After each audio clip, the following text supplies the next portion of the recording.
Is it recording right now? Yes, it's recording now. Perfect. I'm doing all right, thanks. How are you? Better than last week. It wasn't such a good week because I had some problems with my trainer at work. We are still doing the training. First week was soft skills, second week technical skills, and third week shadowing, which in this case was sitting there in teams, listening to a coworker, being active, working, being in calls and backlog and working on tickets. Being on call, yeah. Being on call. Yeah, on call. Yeah, at a call center. Yeah, it's a call center with technical help for users who have problems on their devices. With either network problems or application problems or access problems. Yeah, okay. When did you start? Well, the first time 5 years ago, and this time on the 2nd of January. And the fourth week then began last week, and it was a specific training, which means, well, we have different parts in our company, and each part is only for one client. So, for example, for Deutsche Bank, there's one account, and they are only doing their work for those users, and they have specific applications and a specific procedure how to proceed in a call, how to do this and that. Yeah, all the. We are in Airbus helicopters, and they have a different procedure. So that's why we need a specific training. Okay, so the section is called Airbus helicopter? Yes. Like the name of the team, or is that like the name of a company? That's the part of the company of Airbus, which we work for. Oh, so Airbus is the big person. They call us on a certain number, and then depending on how many people are available on Tenerife, they will land on Tenerife or maybe in Bangladesh or international company. Turkey or. Are you in Spain? Yeah, Tenerife belongs to Spain, but it's more or less Africa. No, I asked, like, are you in Spain in this current moment? Yes, I'm in Tenerife, but Tenerife belongs to Spain, but it's not in Spain. It's not on the coast, isn't it? Like it's close to Morocco. Yeah, it's closer to Sahara. So it's very close to the equator. The equator, yeah, the equator. Yeah.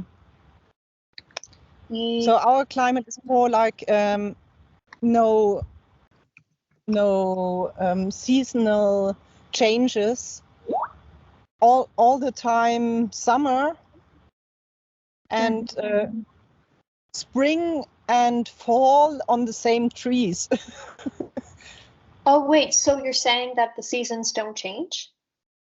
Not much. So we are a bit like some hundreds kilometers away from the equator.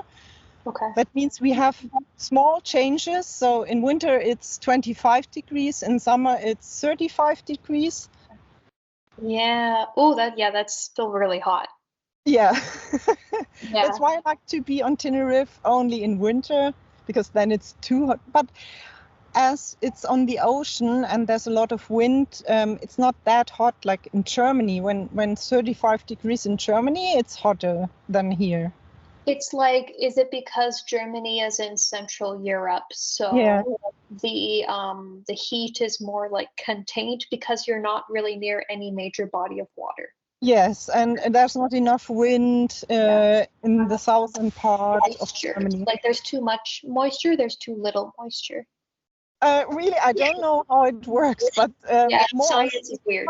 Continental is a bit hotter with the same temperature, and than near the ocean. And I guess maybe it's not very, like, Germans are not used to that because they're used to like colder climate, right?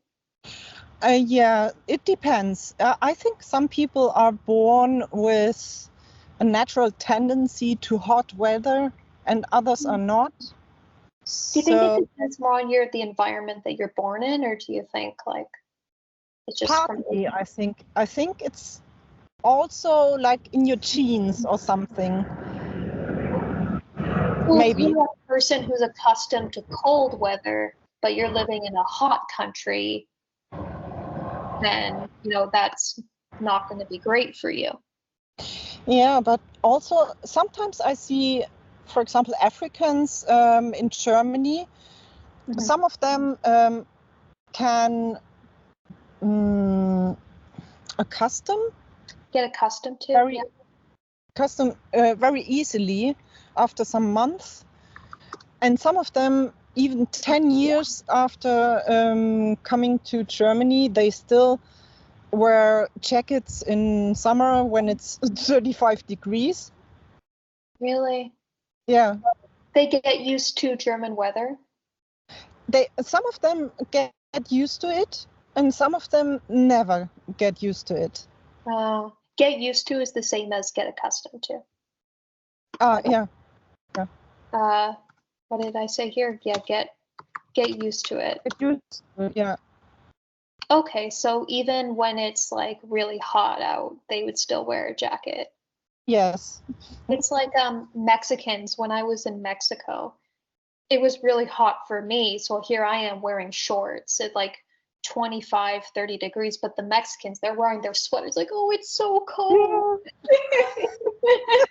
Yeah. They have no idea. In Yes, Germany, you yes. also get snow, right? Do you also get snow? Yeah. Like in December, January, February, there's sometimes minus 20 degrees. I don't know how much this is in Fahrenheit, but it must be something around zero. I don't know. I am not American. I don't use Fahrenheit. Yeah, okay.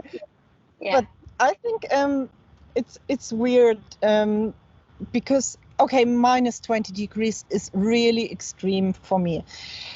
But I lived in my car with minus 20 degrees also. Yeah, during the pandemics, when we weren't allowed to leave the country, and there was like a travel warning. Oh my goodness. An official travel warning from consulate. From the consulate? Yeah, From the consulate, yeah. Which meant if you went abroad, also they said it's a warning, then no insurance would ever pay for anything. Yeah. So I wouldn't risk that. So that's why I stayed in Germany. Yeah. And some of my friends said, you can't stay in your car. You don't have a heater when your car is parked, so you will die. The heater, most cars, like, I think you mentioned before, like in some countries, like the laws around like heating your car too much can be like illegal. So that's in Russia, it's possible to leave your car on while being parked. Oh, really? In Germany, it's not allowed. Why not? What's the reason for that? Well, the amount of CO2 is very high when you have your car parked and leave the motor on. Yeah. It's even higher than when you're going somewhere. And Germany has very harsh rules concerning environment. Because they have big goals and they want to reach the goals, because if not, it's very expensive. They have to pay some fees or anything to the European Parliament or anything. They're part of the European Union, aren't they? Yeah. Mm-hmm. So it'll be towards the European Union, right?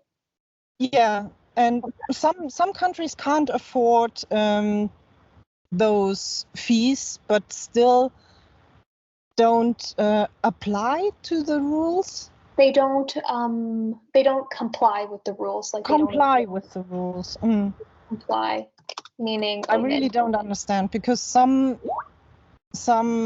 things like recycling or so, it's, well, okay, it's expensive to recycle, I understand, and it's easier to put all the waste on a big ship and let it drive to India or Africa. Yeah. But I really can't understand this. I couldn't live knowing that I have told somebody to bring the waste to an African country. It's really ugly. And yeah. Do you feel, I'm very curious to know, because you have been in so many countries, but in your car, I'm just wondering if you feel that Germany is more evolved when it comes to like environmental, like reducing environmental impact. Like, is Germany ahead in that regard? It is. Compared to other countries?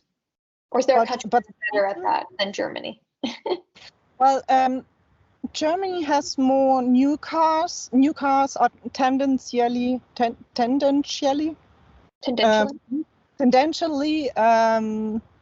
better for the environment, because they always have to work on how to improve the, what is it, carbon footprint. Carbon footprint. You could just say your carbon footprint, yeah. Yeah. And that's a big goal for Germany, and Germany has enough money to do all this, because research and trying things is always very expensive. The other countries are just waiting until Germany has made it easy to copy all this technology. Oh, okay. So and then it's cheaper. It's kind of leading everyone, kind of leading the way. You know, for Germany, Scandinavia, Switzerland. I've heard in Norway, Sweden, these countries are really good at it too. Yeah. Yeah. Because they're all rich, they can afford research. And they can. You'd be surprised. Canada is also a very rich country, but apparently we're not as rich as Germany, because our recycling system is not nearly as evolved as yours is. It isn't? Separate, like, I think you guys also separate like bottles as well. Yeah.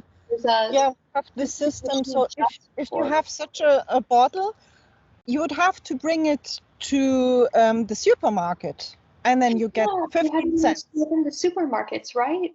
Yeah, they press it, and then in the end there's a big,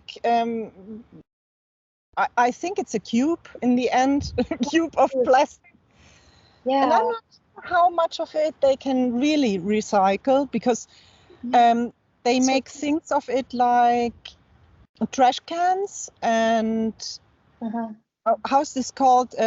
Where you put water in to water the plants in the garden. Oh, like a plant, like a plant. What is that device called? I can't remember. It's used to water the plant. What I mean? Yeah. And that's made from plastic, but it's recycled plastic. Yeah. Or also anything you can use on a building site, which is made of plastic, to put sand and, is it cement? To make concrete. Cement is usually used to, like, I think cement and concrete, I think, are two different things, two different materials. I think cement and sand together with water makes concrete. I think so. I don't really know the science, but something like this. And and you need some kind of container to mix it, and if it's a small amount, you can use some box made of plastic, of recycled plastic, and then just throw it away afterwards. But then what do you make with this waste? So but there's always a waste problem. I'm curious, do you like Germany? Like, is it a good place to live, good country? Do you see yourself staying there? So I think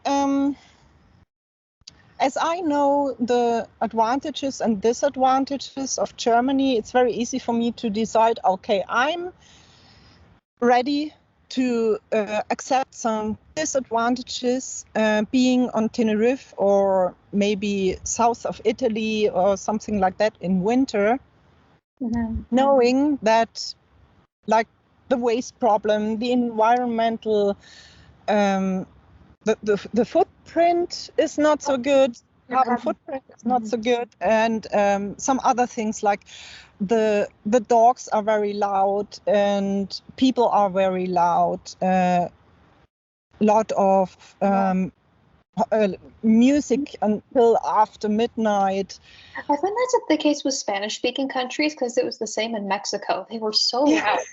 All the time. So loud. Culture is full of music and being loud and so on. But Germany, I know they really respect like quiet time. Like, well, not everybody, but then it's also like we're not a country of only German people. We have a lot of people of all nationalities, and especially people coming from Southern Europe, so Italians, Spanish people, they have more temperament. They are louder than other people. It's the culture. So it's the culture. Yeah, it's the culture. Yeah. Yeah, but you prefer Germany for the quiet.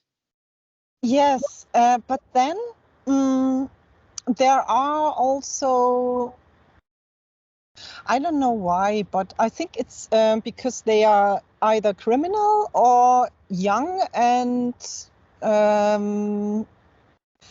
you can decide if you are depressed, if you want to become aggressive and feel a kind of power through being aggressive, or if you are depressed and you're becoming very quiet and don't socialize anymore and just be at home.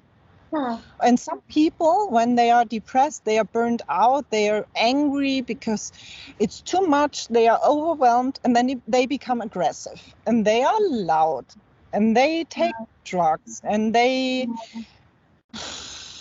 I don't know, vandalize culture. Yeah, these are really big discussions to be having with, I can't comment, but yeah. Yeah. It's an interesting topic to discuss. Yeah.